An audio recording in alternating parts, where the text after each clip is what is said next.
Hi, everybody. Welcome to our Season 4 finale review of Apple TV Plus original series Servant.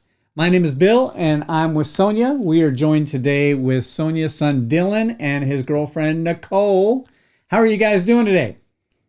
Doing well. Thank you for having us. Thanks for having us again. Tradition, season finale, series finale, last time ever. Absolutely. We're super happy to have you both here. We're discussing episode 10, titled Fallen. This is the final episode of both the show and our reviews. That's it. I was talking to Dylan about a week ago, and he said the funniest thing about what my reaction was going to be on this final episode. Dylan, do you remember that? Yeah. I called you, and you had mentioned that you were going to shed some tears when this whole series finale ended. And I told you that you were going to have a breakdown on YouTube national television. Sonia,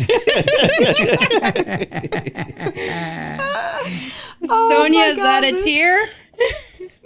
Already started the episode. It's over. Get the waterworks going. Oh, but seriously, you guys, this has been such a fun experience for me. The tall man is back, and he brought the twins with him. What's going on with that? Is he the cult leader? Is he the hook man? I don't know. Well, we kind of do know.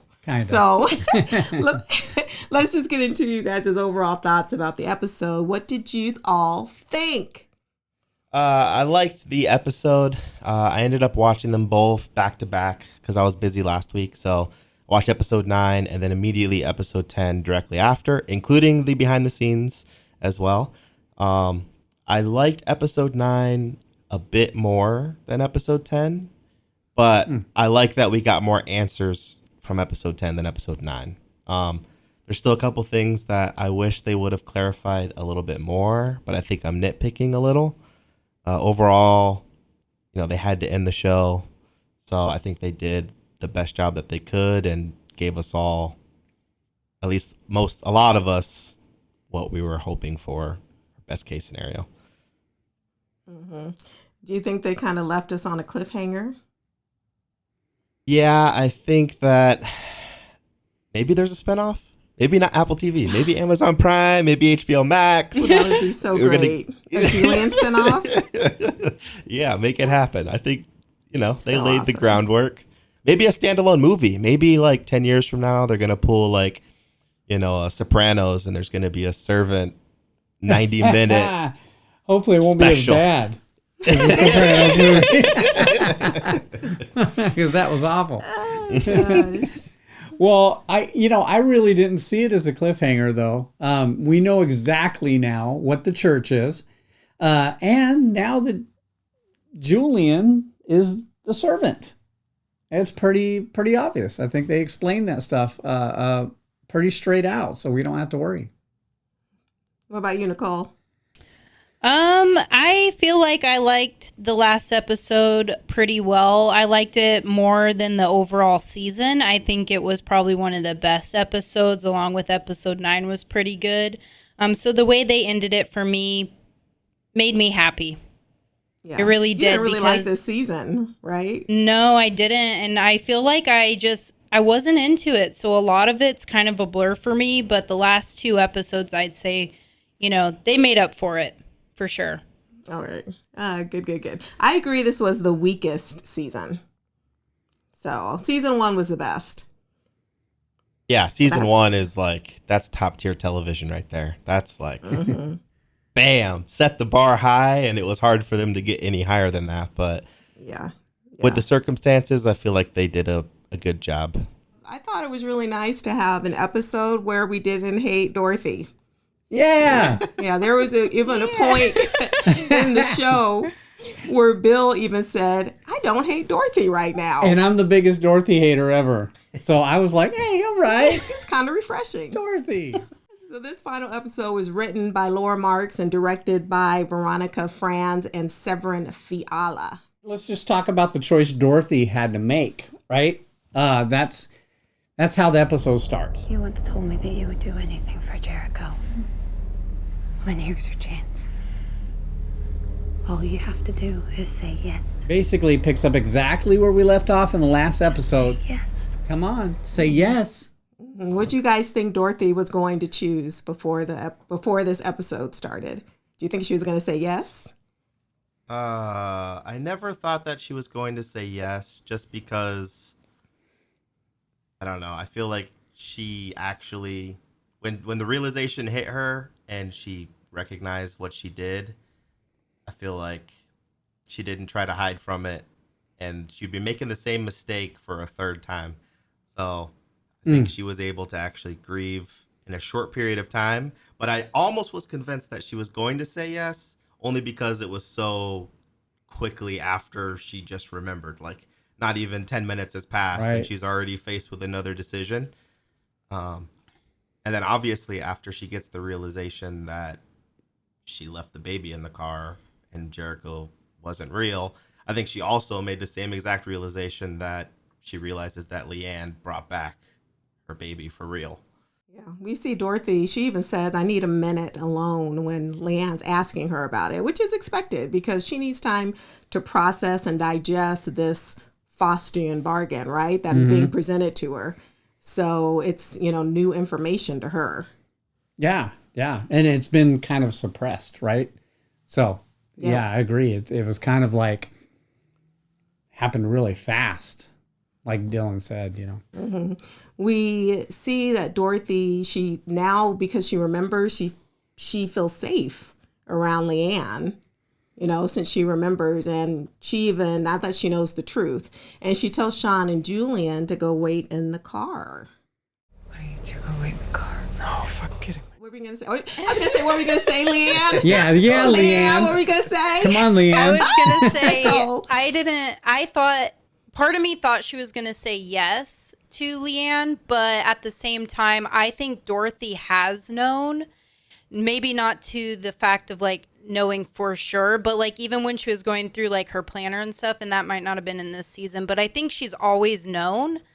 And so it didn't really surprise me that she didn't say no, or said no and didn't say yes, but Dorothy being who she is, you would think that she'd say yes.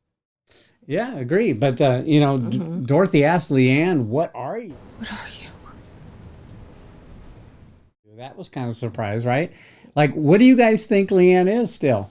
How did they not give us an answer? I mean, the only thing I can go off of is the book on the cabinet of the devil, fallen angel, demon thing. But this still doesn't quite make sense because, I don't know, I don't want to jump too far ahead, but it seemed like she was special amongst all of the lesser saints. So in my head, I thought that she had some special gift that none of the rest of them had, and I didn't know exactly what it was.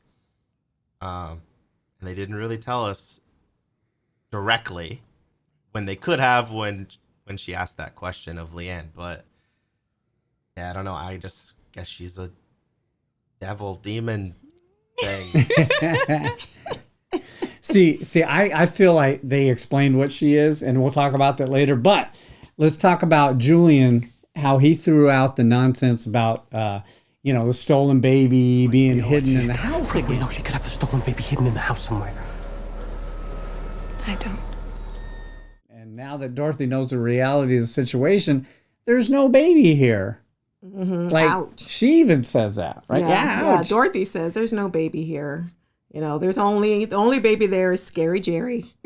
So, and Leanne was shooketh that Dorothy didn't immediately want Jericho back, and she goes up to the rooftop.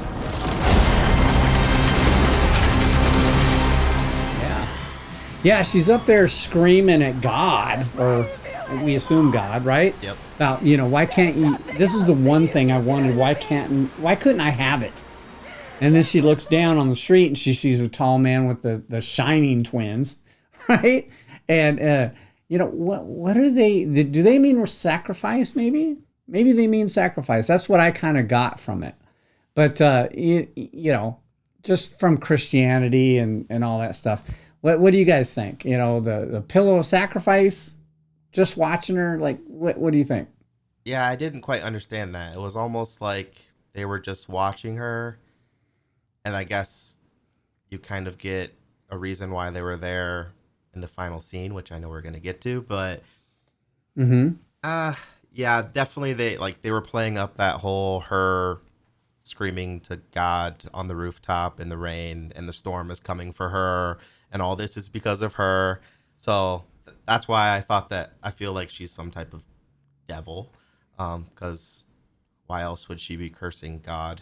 And clearly God is throwing some haymakers at her with like the flying, antennae, and then the people, and then the storm, and then the freaking crater in the ground, and all this stuff. So clearly she was having a war of some sort, but right. Yeah. Well, in the previous episode, Leanne said that she was causing the storm, but in this episode, it didn't seem like she was. It seems like God was causing the storm, because she even said, "I don't know how to stop it," to Dorothy. Serpent has always weaved religion into it. It's showing the contrast between believers and unbelievers. But I was really surprised to see that Dorothy followed Leanne up to the rooftop. Yeah. So, and when she gets up there, she says, Leanne! I know that was my son. I know you gave him back to me.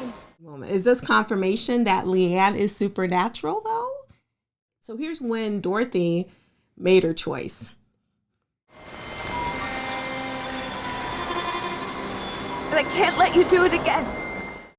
And right at that moment, I said, it doesn't matter what happens after Do you this. think I was wrong? Do you think I'm evil? No. It was the kindest thing anyone has ever done for me. I would have given anything to have had him for one more minute. And you gave me months with him. But this pain that I feel now, that's part of my love for him too. Right? It doesn't What matter. did you think of Dorothy's response here? this is one of my least favorite parts about this season and this episode. Ooh. Really? Because Why? I felt like this season they did a complete total shift and they're trying to portray Leanne as evil. Every episode, they just were like hammering it down your like gullet that like, you're never going to get back in this house again. You know, Dorothy won't even let her into the room to take care of Jericho or to help her when she's bedridden. She's like this evil person. You know, they're letting in these lesser saints to like plot against her and try to kill her down in the dungeon. You know, they believe like they've been witness to so many supernatural things. And then all it takes is for an explanation of how you transported the baby from the catacomb thing to inside the house. And then you just totally flip script. So I feel like the whole reason why they portrayed Leanne as being evil this season, because I don't feel like they portrayed her as evil in prior seasons, in my opinion, was for this moment. For Dorothy and Leanne to basically coexist and like forgive each other. I feel like that's the whole reason why they made Leanne into this evil character in the eyes of housemates, whatever you want to call it. Right. I can see that. It didn't work on me. I never really thought Leanne was evil. I thought she was feeling herself for sure. Oh, for sure. But you're right. Yeah, that may have been why they did it. Because this is they had to do it really. Because for the very first time, we really see Dorothy verbally showing remorse about Jericho's death. Yeah. You know? Yeah. So the only thing that could have made this scene better is if she would have apologized for, abusing Leanne all those times, Trying to kill her and bury her alive, maybe? Yeah. Well, exactly. I think the good news, I guess, is, whenever she was confronted with the information in the backseat of the car and she realizes all the memories from that previous August, she didn't lose any memories of, the previous several months where all the memories that she had with Leanne and Jericho and the family. So like putting in that puzzle piece of, oh, that's what happened. I think also the reason that she was so hateful and vindictive against Leanne, because she was running under the assumption of her own mind playing tricks on her that nothing's bad ever happened to her baby. And she's the rightful mother. But I think in hindsight, knowing that she had a moment of weakness, a terrible moment of weakness, and she's a bad mother, I guess, she, like she said, she did the most kind thing for her in the moment, even more than when she had the doll and she was comatose. What were you going to say, Nicole? I was going to say, I think it's interesting. Did you guys agree that you didn't think Leanne was evil, or they were making her out to be evil? I agreed with that. I don't think Leanne was evil. I think that Leanne was, like, not this season, but throughout the whole Servant, that at first she wasn't, and then they started to build her up as being evil. And then, like, I feel like it was crescendoing, and then the ending was like, oh, she wasn't evil. But that was just, I don't know, that's my opinion on it. I feel like they tried to make her seem evil because they wanted you to think that she was. But then in the end, I could see she that. wasn't. This whole scene, too, was so out of character for Dorothy, right? Who is this woman all of a sudden?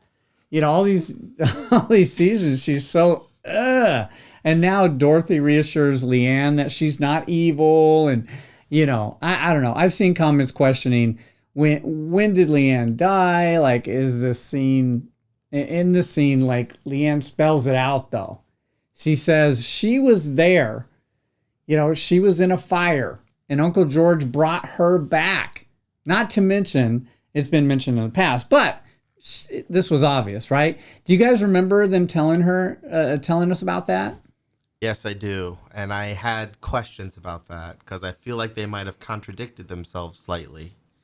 I don't want to cut ahead too much, but yeah, whenever,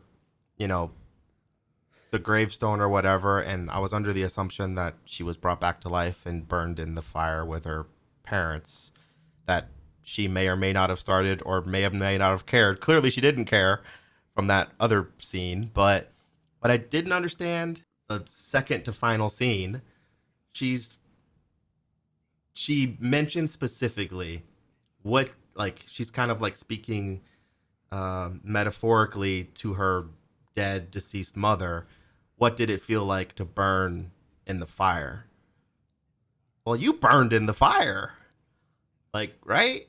Like, yeah, that is a really good point. You burned in the fire, don't you know? Now maybe like whenever she was reborn, she was a child though. Maybe she asphyxiated before the fire. That's true. She could have asphyxiated. You know what I mean? Because she was a little baby. She was a little girl. Yeah, so or maybe like whenever she was reborn, she didn't and feel the pain she did anymore say, or whatever. Sure, but she did say, I heard them burning, and I could have helped them, but I didn't. Yeah.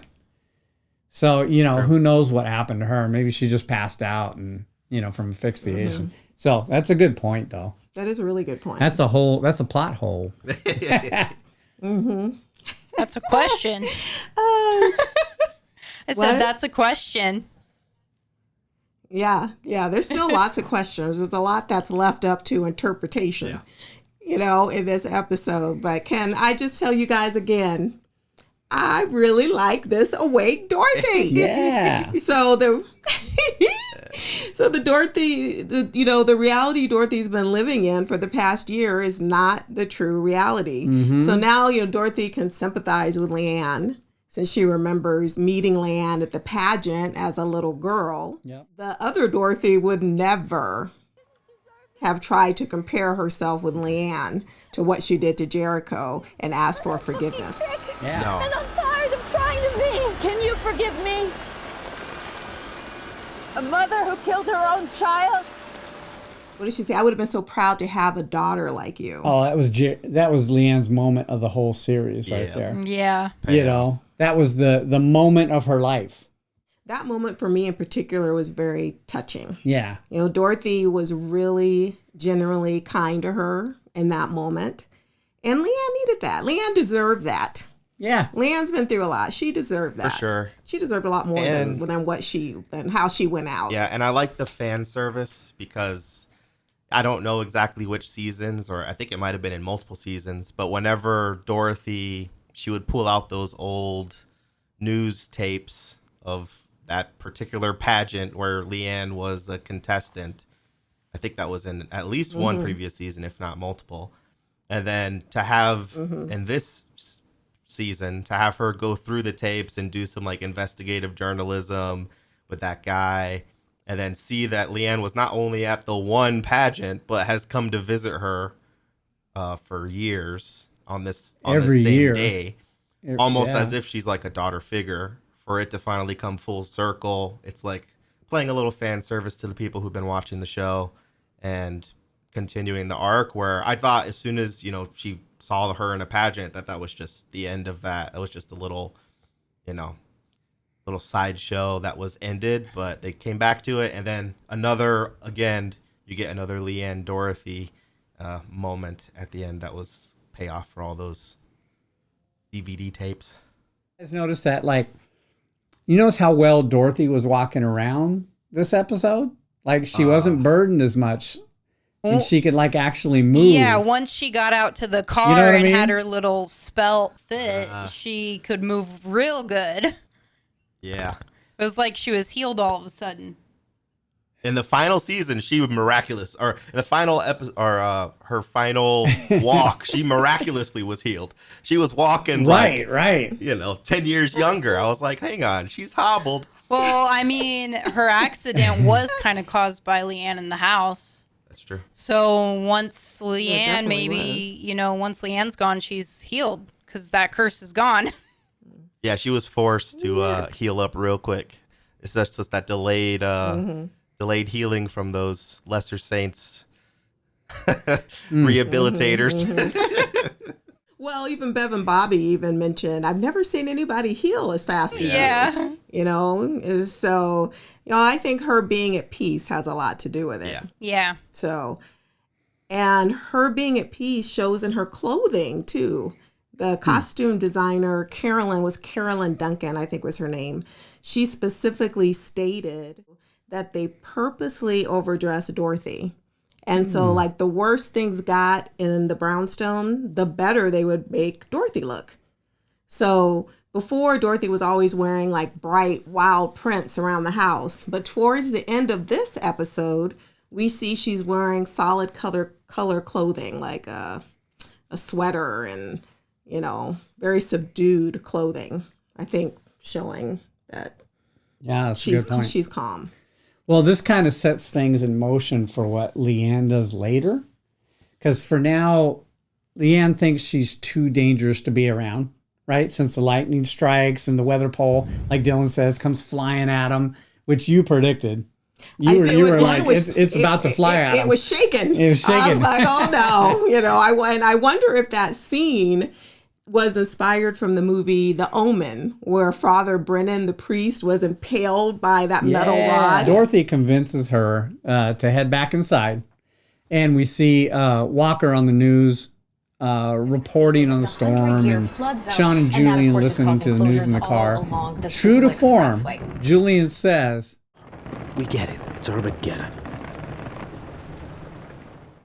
In this scene, Julian helps Sean with his stitches by putting his Brunello sweater, which those are expensive, on his stitches. He even says in the clip, "It's Brunello. This is what love looks like." Guess how much those sweaters sell for? Oh boy, I'm gonna say $400. Ooh, you're that's close. pretty good. That's the Pretty cheapest good. one I saw was at Nordstrom's for $478. what? More Yeah, expensive that's than the Yeezys. cheapest. That's on sale. Yep. More expensive than Yeezys. Full price, they're like $2,800 and up. For a sweater. I don't think I could justify spending that much money on a sweater. No. Maybe a purse. Well, not even a purse. Based on Servant, if I ever get one of those sweaters, it's going into the first aid kit. That's fine. But the conversation Leanne has with Dorothy is very impactful, of course. She says, "I forgive you," and so does Jericho. Oh, man, that was great. I do think that Leanne should have added that Jericho was in a better place.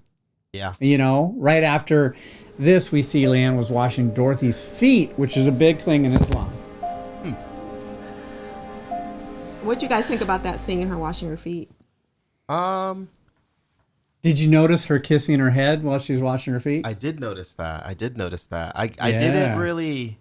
It seemed like a show of respect. But in the moment while I'm watching it, I didn't think anything biblical. But there's obviously so much biblical about the show. It makes sense. Right. Well, in India, like when you go over to your parents' house, you wash their feet.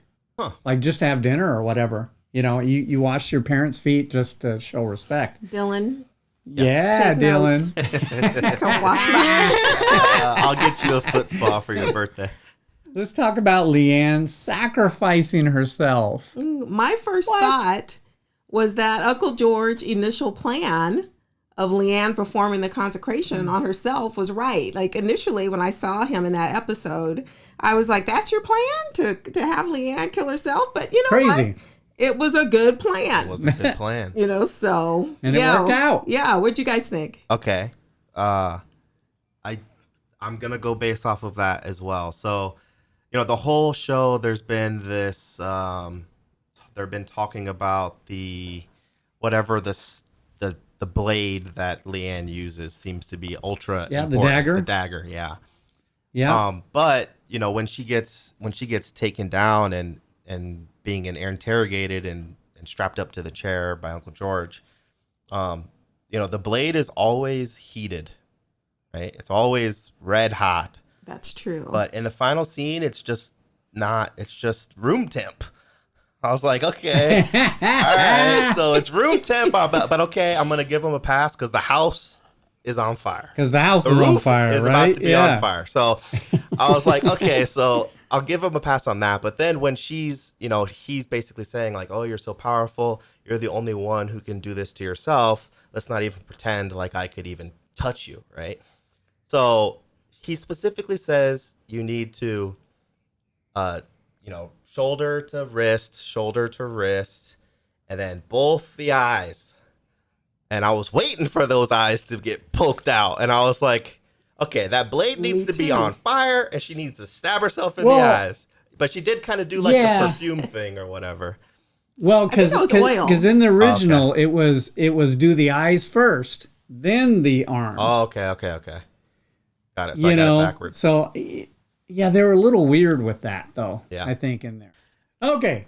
Well, first we see Dorothy, right? And Sean offer an olive branch and invite Leanne into the car, which I thought was super interesting. Let us help you. How all of a sudden they reconciled in 2 seconds, right?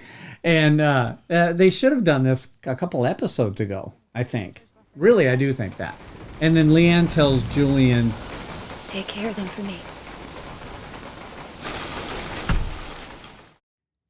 take care of them for me. And you know what's going to happen from there, right? Sean did a complete 180 real quick. He went 0 to 100 real quick. Yeah.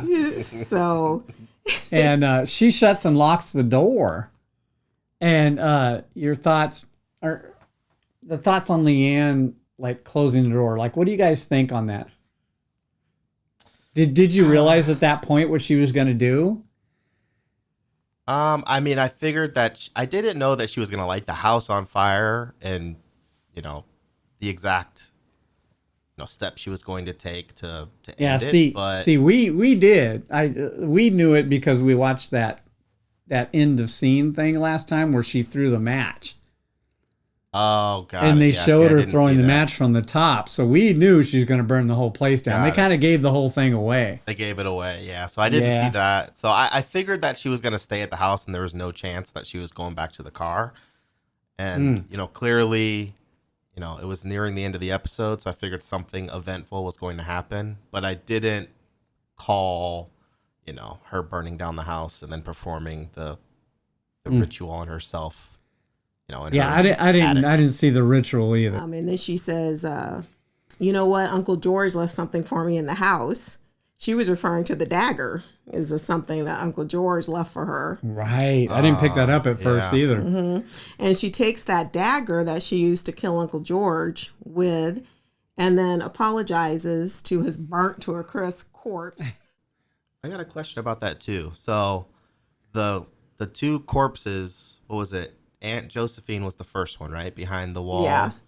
Right? And then Uncle Right. George in the crawl space underneath the house, right? Mm-hmm. Those bodies sure get toasted up real quick.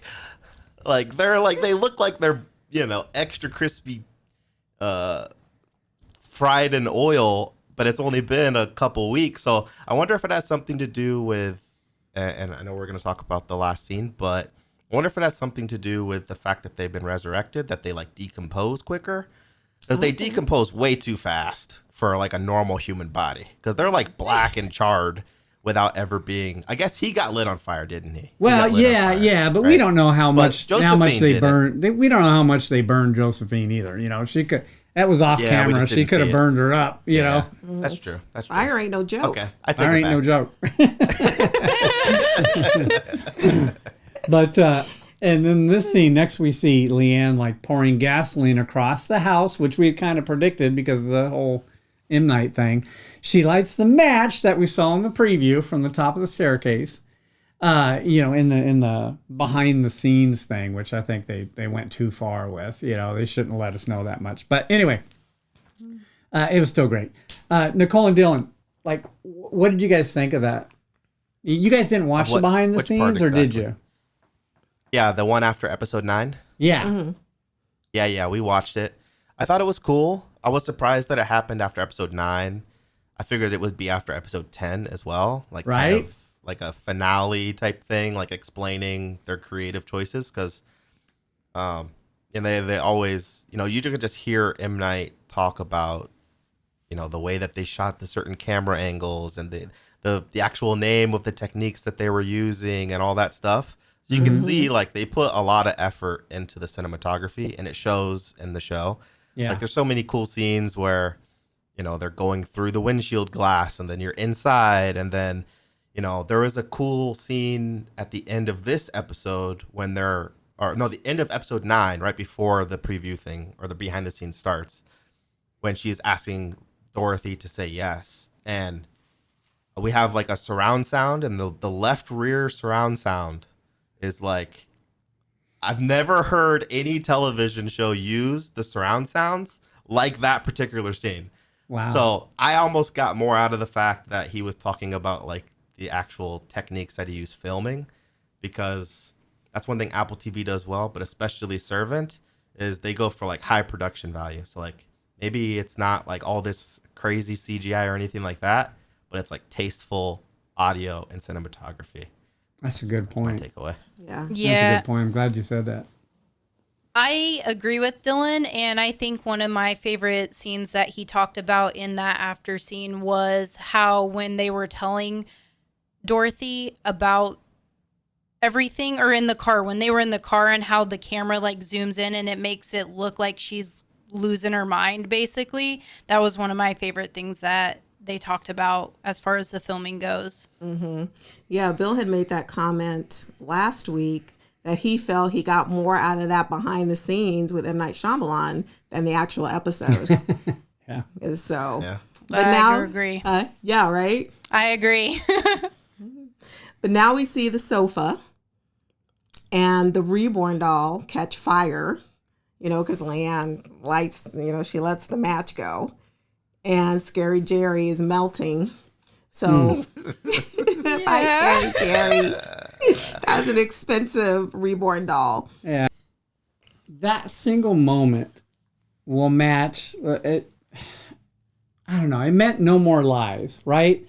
Leaving falseness behind. And So, yeah. But Leanne is in her room now, and she FaceTimes Toby. Hey, Leanne. It's so weird. I was just thinking about you. Do you think about me a lot? What did you guys think of this scene? Well, I'll say Toby, I think, symbolizes innocence, absolute innocence, right? The normal behavior of a boy and a girl. There's nothing distorted, nothing twisted. That's just, I think, what a whole conversation here is about, and the pureness of that. What do you guys think? I agree. And all I could think was poor Toby. Yeah. He's not going to get to go on his date. Yeah, he's going to expect to go on a date, and then there ain't no Leanne left. Yeah. Yeah. She's crispy. Yeah, that was cold. Cold. Yeah, I like that scene just because Toby and Leanne had so many interactions throughout the whole show, especially in the kitchen when he's over being his sous chef, essentially. But, Leanne was always leading him on and never really, Yeah. Toby was giving mixed signals giving too, him though. He was. Of course, they were. He was they awkward. were. But then but Toby also knew that, he wasn't her number one option. Right? She made that abundantly clear. Well, he kept getting punked by couple Julian. times. Julian let him know he wasn't his number one option. Exactly. So he kind of had to play it a little coy. Yeah. But yeah, I did like that. But then again, at the same time, I liked the scene. But then it didn't quite make sense to me why she was so tentative to go to the front door to meet Toby when he dropped off the gift basket. In the last episode. Yeah. I was like, why was she so wanting to go to the restroom and leave the entire premise when he shows up at the door, but then is confessing her true feelings towards him. Yeah, maybe she before her knew final that act. she couldn't go through with everything, Yeah. because he was like Sean said, she means something to him, is what he said. So maybe she really did mean something to him, Yeah. Yeah. So or vice versa. Maybe he meant something to her. I think they meant something to each other. Yeah. So, Yeah. but so, she just wanted to experience one last time, talking to Toby and being Flirting. innocent, but that was really cold-blooded because, Toby's going to go pick her up and find the house is burned down. Yeah. What was that? That's emotional damage. Emotional damage. Why'd she have to tease Toby like that, right? Yeah. I'm a little disappointed though in the mannequin scene. I wish the mannequin would have talked back, if that makes sense, or at least a flashback. It's nothing but a manifestation of her trauma, I guess. Which is okay, but Yeah. I was kind of hoping we get something from that whole interaction. I'd love to know what the Me talking too. mannequin would have said in response to her. When she asked, what does it feel like to be burned? Ouch. Yeah. I have something to add on there. So about the mannequin, right? So the previous scene we were talking about where Dorothy is basically getting they've made up with Leanne, and Leanne tells her that, that Jericho forgives you, right? Mm-hmm.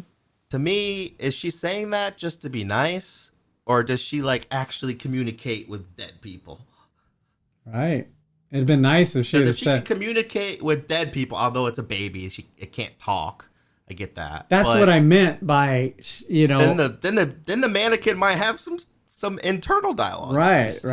She can talk to dead people. It'd have been nice to say sense now. Jericho's Right. in this certain place. He's there and he's okay. Kind of like Julian happy, said in yeah. that one episode, right? So I wish she would have expanded on that. You're right. Yeah, absolutely. I wish she had a voice in her head. That's what I wanted. Something, from the right? mannequin. Absolutely. Yeah. But, Sean confronted that tall man too, from the cult that we all thought maybe was the hook guy or whatever. I don't think he was, but he confirms that Leanne made the choice and she owns it, she decided to save us all. They drove around to the back of the building, which in real life isn't the back of the building because we explored all this stuff. It's a different location. So you guys know, very frustrating to find. Anyway, but we see Julian notices the slippers, aka the ruby slippers, maybe, from the Wizard of Oz. Does that mean that Leanne went home? Yeah. I mean, I wouldn't choose to burn to death, but the man. No. But Go ahead. I was going to say, I was thinking that because I was like, why are her shoes out here? But in the room when she's dancing, she wasn't wearing shoes. That's right. She's barefooted, right? Yeah. So that's why I thought it meant she went home, because they made some money with Wizard of Oz, references. But Yeah. I tell you what, I'm upset. The amount of wine in that house that was lost. Oh man, thousands of dollars. And I'm a wine fan. Oh, I don't know. This is one of my questions that I still have. I wanted an explanation of the pit in the wine cellar. That was like a bubbling cauldron of paranormal gloop at one point. But then when Julian falls into it, it just looks like it's just, a pit of water, like no big deal. And then now it's like a pit of wine water. I think it was just a house like, decaying because of their lies and all that stuff. Too. Yeah. Yeah. Mm-hmm. Anyway. Yeah. I feel like that was a good opportunity. The only opportunity that I might have been able to get something when Julian was pushed down the stairs by Leanne in that previous episode. Yeah. Yeah. They were showing that bubbling basement way too much. They should have told us something. Yeah. Again, we see Leanne's listening to Vivian Dell, aka Salika Knight. Leave me somewhere in the wild. These walls were never meant for me. Leave me somewhere. Which must be the song she chooses as the best time in her life, right? Julian, Sean, and Dorothy watch Leanne dance outside the window as she catches fire and, burns her arm, right? And then she plummets down down into the basement. And that's the end of Leanne. Mm-hmm. So kind of a fitting end, I guess. So that song she chose was kind of like Uncle George's song was Love Shack. And Bev's song was Funky Town. Funky Town, yeah. Oh, totally. I didn't even think about that. Ouch. Well, I'm going to complain about one thing, though. Mm-hmm. They went all out with the bad CGI. Again, I've been complaining about this whole season. The CGI was just, whoever they hired, they need to fire. But at least they made her twitch. Like, she looked good when she was on fire. So it wasn't as bad as the other stuff. And it just burns that house, like I don't know. I think it would have burned the whole block. It just burned that house. Mm-hmm. Yeah, it was super isolated. Unless that was supposed to be a supernatural thing, which I kind of think it is now, the more that I think about it. When she is burning alive, and I agree the CGI was a little bit corny, but it didn't throw me off. The only CGI that really threw me off was that bird episode, the first episode of the season. Come on, the puddle. The puddle was bad too. You got to admit, the leaky in the car, that was bad. Yeah. Okay. Yeah, it just didn't bother me as much. But I was wondering, whenever she died, she, emulates herself, and then do you think that she purposefully died? Well, I mean, obviously she died by burning to death and bleeding out. But you think that when she fell down through all those things, it's kind of like when Dorothy got pushed off the edge of the staircase. Symbolism there. That's a cool idea about it. Little symbolism. Back, she falls all the way down like Dorothy did. Mm-hmm. So maybe Dorothy falling was symbolism for Leanne. Because that's part of the ritual too. Is the burning is the end point, right? You have to burn to find the true death, as they said. Mm-hmm. But then we see the police can't determine the cause of the fire. Okay, believing that it's actually maybe a gas leak. But you see that Officer Reyes shows up like we knew she would, right? And Dorothy remembers her. I remember you. What are your thoughts on Dorothy? What Dorothy said to Officer Reyes? I think maybe the dead are always with us. Do you think the dead are always with us? Odd thing to say, right? Especially to her. Odd thing to say. Yeah, I was super skeptical when they're like, "Oh, we can't find a cause of the burning," and it looks you're just going to get paid out. You could start from scratch and all that. Yeah, I didn't really read too much into that scene. I knew she was gonna come back. Were I you was surprised more- about Officer Reyes being a cult member? Yes. I was super surprised about that, and that's why it made sense why they're covering it up. But at that point, are we gonna talk about the scene with Julian? Yes. That's coming up, yeah, for sure. Yeah. Okay. All right, so I won't bring that in yet. But yeah, I didn't think that her interaction with Dorothy was super meaningful to me in that moment.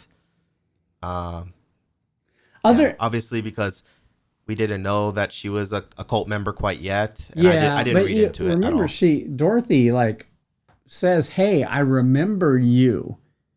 You were kind to me when my child died." Right.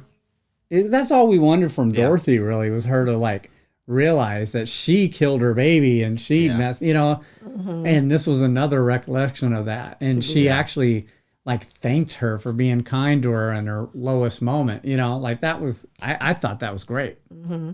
The shocking part to me, you like that too? Yeah, I like that. Yeah. It was satisfying. Mm-hmm. Yeah. It was. It was a redeeming moment for Dorothy. And if I can say, yay, Dorothy, anybody can, Yeah. I recognized one of the victims. I saw his picture on TV. He revived my daughter after she was hit by a car a few years ago. Thank you. Yeah. I think the daughter that he's talking about is Officer Reyes. Yeah, I thought that too.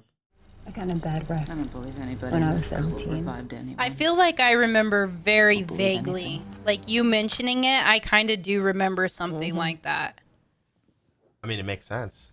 It fits in. Right. With what her story And is. it looked like Dorothy had a gold tooth in that scene. I know she did it.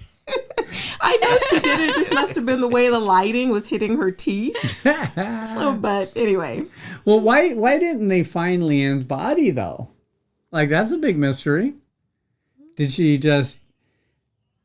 Because she fell all the way down to the pits. The true death, does that make them evaporate? Because we saw Aunt Josephine kind of stay there in the wall for a while, even though she had the true death. Did Leanne just poof? What happened? One thing for sure. Yeah, No, they didn't. They No. didn't explain that. They just took it up. Oh. She could still be alive. No, I'm just Dorothy kidding. says she's not alive. One thing for sure is Leanne's gone. Leanne's gone, Dylan. She ain't coming back. She toast. Yeah, and Julian stated it perfect. Rihanna's gone. We have the worst fucking luck in the world. Yeah. And the Turners ultimately decide to leave for good and start over. Let's start over. I'll call a cab.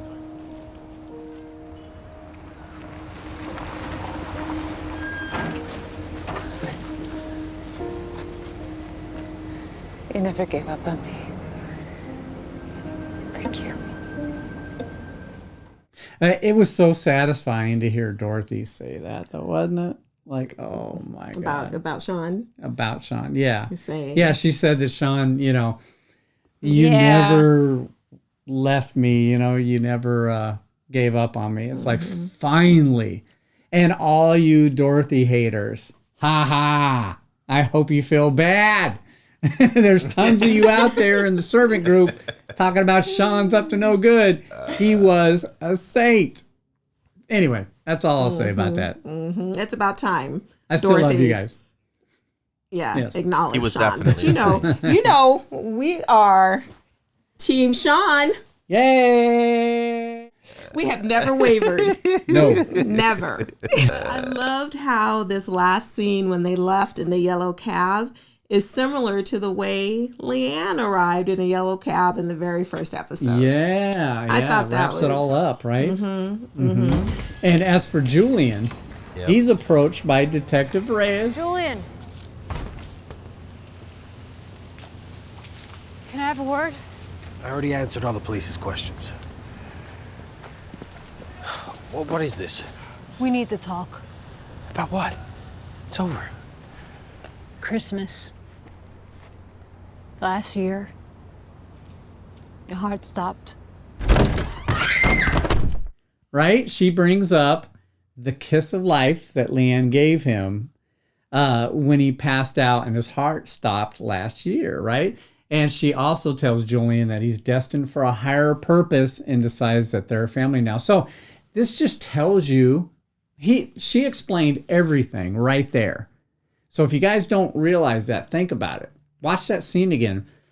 Everything you wanted to know about the Church of the Lesser Saints, she explained in that small clip. When you're given They just are second able to chance, resurrect. They're it's for a resurrected purpose. people, and their obligation is to help others.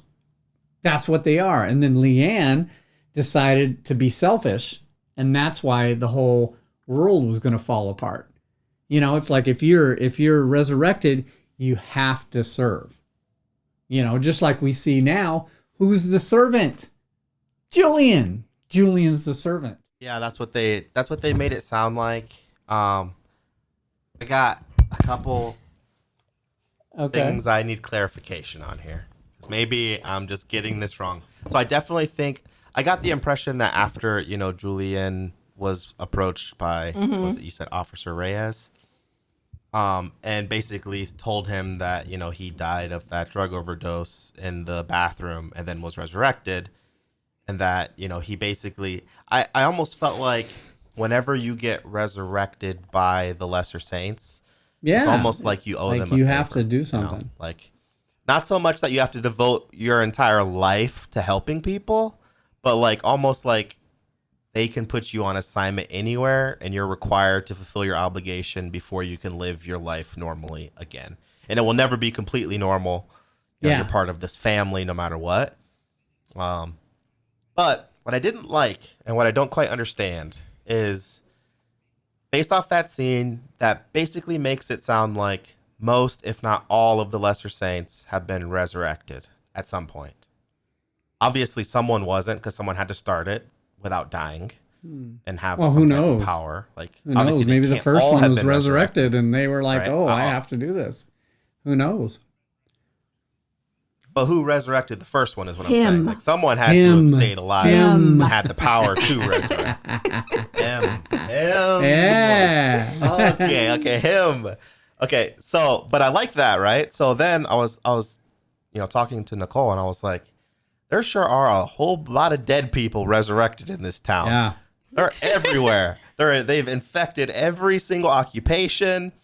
They don't even need to really hide from each other. They shouldn't even be that secretive because there's so many of them. But whenever they resurrect Julian, because that's really the only person of main importance outside of Jericho. But Jericho, we never actually see the resurrection. It almost seems like you have to have a body of some sort. I don't know. They never explained that, right? Like, how was she resurrecting the doll? Like, so then, that's where I will go in here. Does that mean that she had to like infiltrate some morgue and get the carcass of Jericho, or maybe she didn't have to? Him? Maybe it was all just come back from supernatural. Like they didn't. That's something we're just gonna have to figure out ourselves, I guess. Maybe. Mm-hmm. The only thing I think. Yeah, that was my biggest question. The whole thing with Roscoe, they never explained that. His whole vision that they put him under hypnosis, that was annoying. I really wanted to hear what that was about, but with taking the eyes out. Yeah, we got most of what we wanted, though. I think. Yeah. So the only thing we really get, most the only thing we really get confirmation on is that Julian died. That he did in fact die. Yeah. Everybody worried about what's going to happen to him, and we found out. Mm-hmm. And did she say he died for 37 seconds or something? Did I hear that right? I don't remember either. Yeah, well, I don't remember that. When she moved, several other people on the street happened to be with Julian, though, and his reflection happens to show him with wings. Did you guys notice that?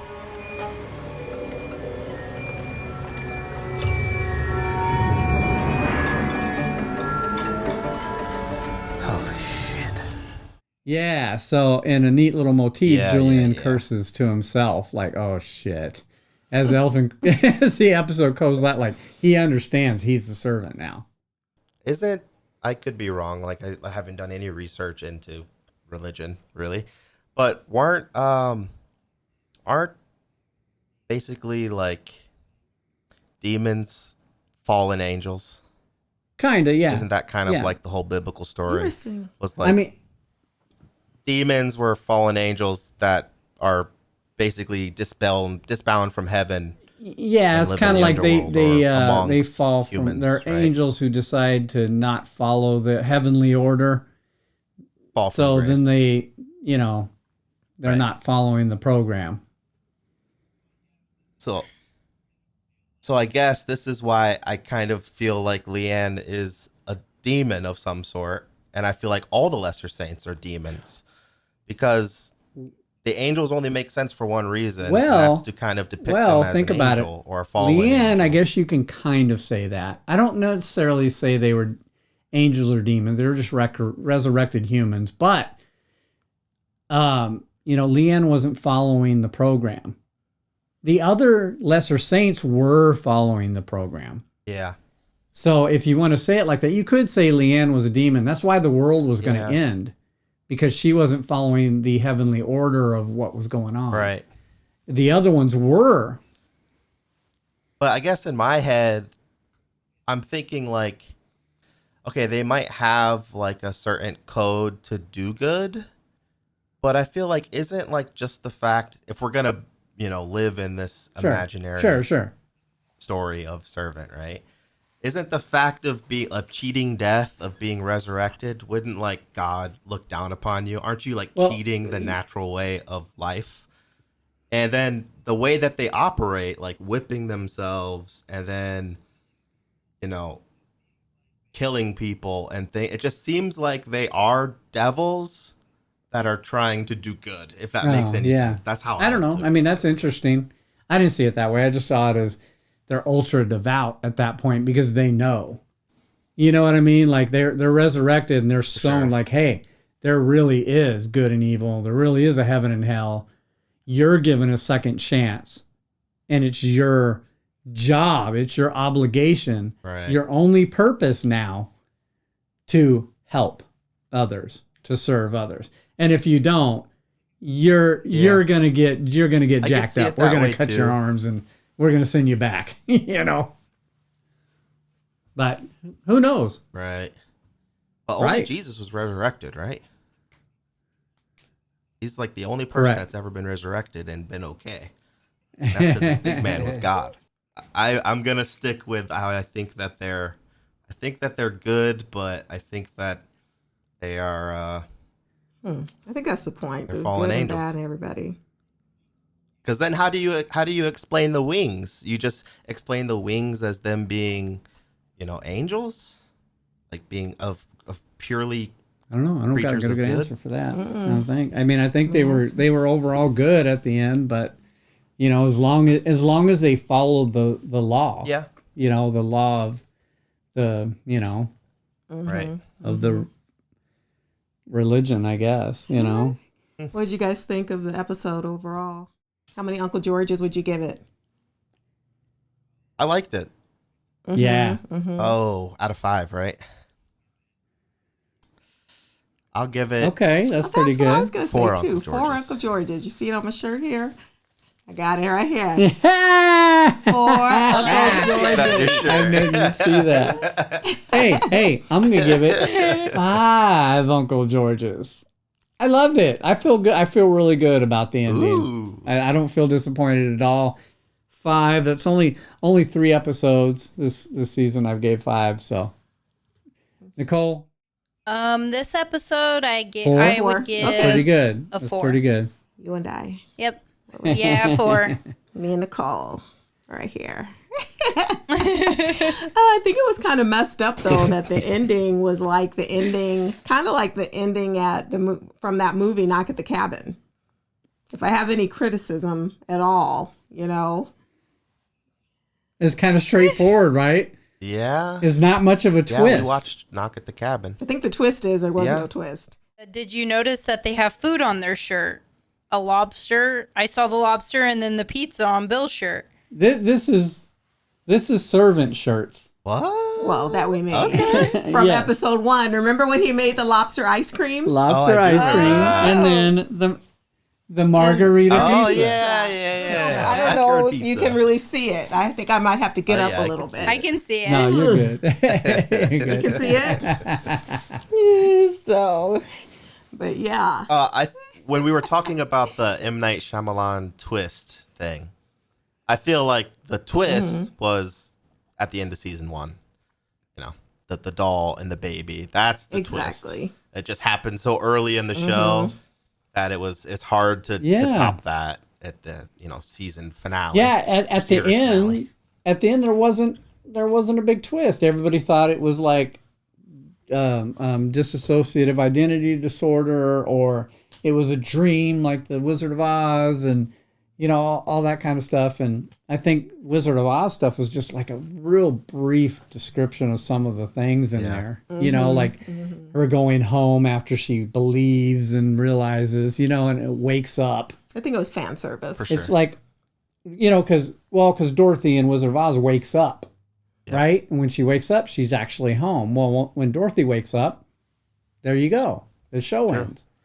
So I think that's all it was. It was so subtle, but everybody looked so much into it. Us including, including us. Yeah. I like the show overall. The show as a whole, I'm also giving 4 Uncle Georges. But another thing that I don't think we mentioned was, how did they get the power? Does every one of them have the power to resurrect? I think they do. They do too.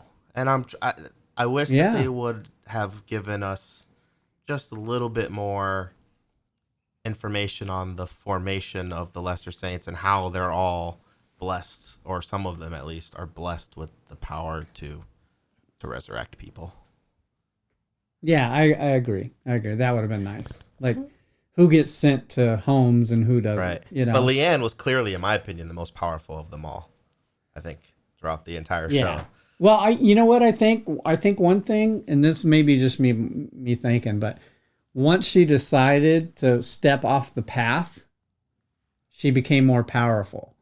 Maybe that's the draw, right? That's the draw of stepping off the path, is the power that comes with that. Well, yeah. Because you're humble when you're following the rules and you're doing everything correctly and following the heavenly path and all the righteous stuff, right? You're humble. When you step off, you're more powerful, but there's prices to pay, right? Kind of like the whole devil situation. Yeah. He gets to rule in hell, but you're in hell. Yeah. True. You were saying you thought Julian was going to be like Constantine. I was... Now fighting demons and shit. I was gonna ask you guys about that because I'm surprised no one's mentioned this. But what do you take from the bird mural that's on the wall that gave him his wings? Like, is that not a dove? Wait, can you repeat that, Nicole? I didn't hear you. No, she's saying about what about the mural on the wall? That it looked like wings on him. I think that just indicated that he's a servant now. But why? To me, that painting looked like the painting of a dove, and doesn't a dove symbolize peace and love and? I think that's what they're all supposed to symbolize. Leanne went kind of away from that, but they're all supposed to be that peace and love and. We only help those who deserve it and blah, blah, blah, blah kind of crap. And, we only help the righteous. Yeah. And let's be honest, Dorothy and Sean and them, they weren't righteous. They were selfish, people. And they really didn't deserve what Leanne did for them. God had a path for that woman. He wanted her to suffer. But you thought you knew better. Leanne only did that because she was being selfish, right? Yeah.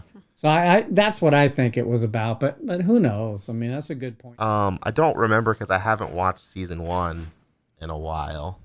But how did they find Leanne to bring her in as the nanny? Didn't they just find her in a newspaper ad?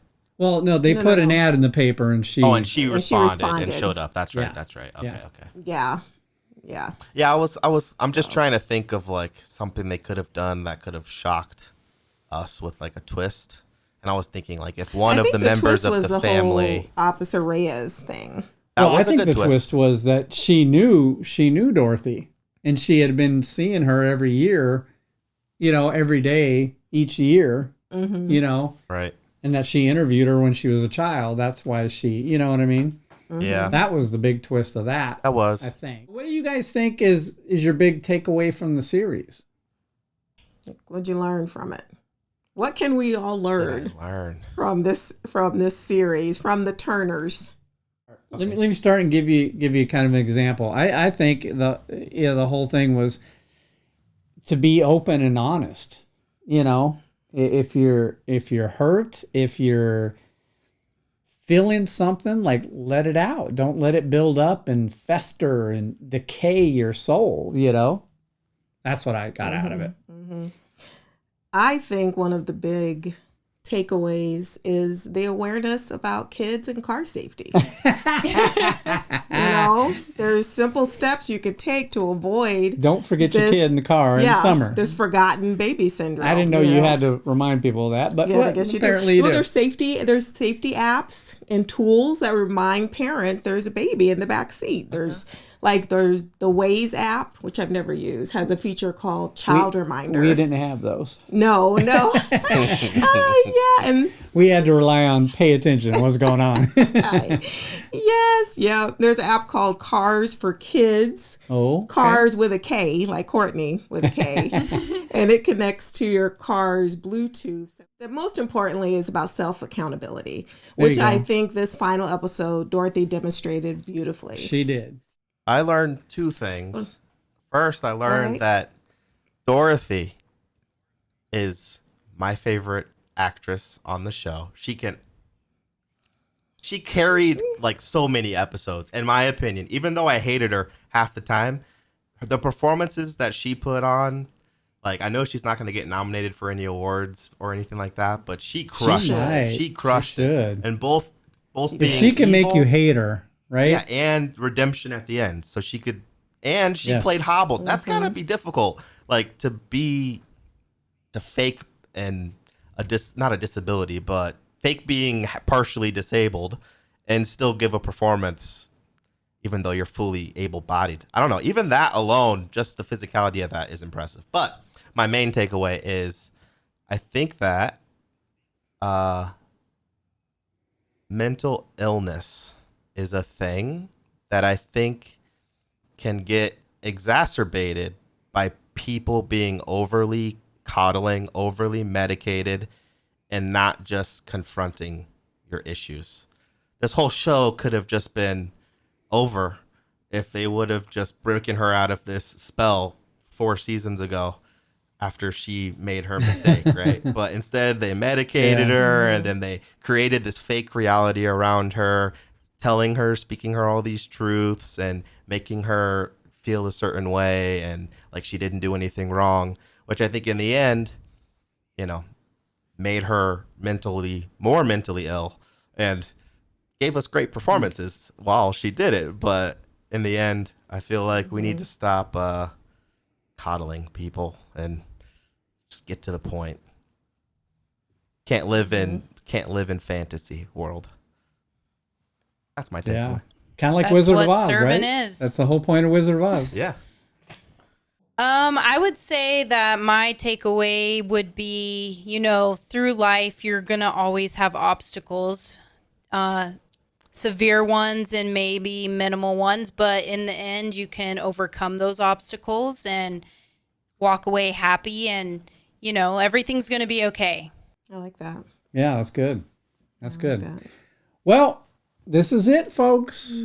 I'd like to thank Servant for making a beautiful show that we've loved for 4 years. Thank you to our guests, Dylan and Nicole. And thank you, Sonia. Lastly, thank to all you viewers and Servant fans out there. We have about 325 loyal viewers who we absolutely love, who are super, super participative. Participative? Is that a Participants? word? Participative. And, like, give us great discussion in our comments, and we love you guys. We just really appreciate you guys tuning in each week. Thank you so much. I know it's sad. It's the end of everything, but it's been great. Yeah. Working on these reviews each week has been a personal highlight. I love it. It's so, and if you're sad like I am because Servant is over, well, we can always watch it again. And like I do, I just keep watching it over and over again. And I still have the Servant dollhouse, the brownstone that I'm making. So that should keep me busy for a good long while. And, and maybe even give you guys a Servant fix. If you want to subscribe to the channel, I'm making a new channel just for the Servant. Like miniature stuff, miniature. right? Yeah, just the miniature stuff. I'm calling it Little Brown Bricks. Little Brown Bricks. Well, hey, we'd love to hear from you guys. Which episode you love the most, and what you love the most about Servant. That would be great for us. And which ones you like the least would be great. Hey, y'all, don't forget, we have all these Uncle George, Dorothy, and Juju ornaments, refrigerator magnets, and pins for sale on the site. So if you're true Servant fans, get them to remember Servant and the webpage. Bye. Bye. Bye. Bye.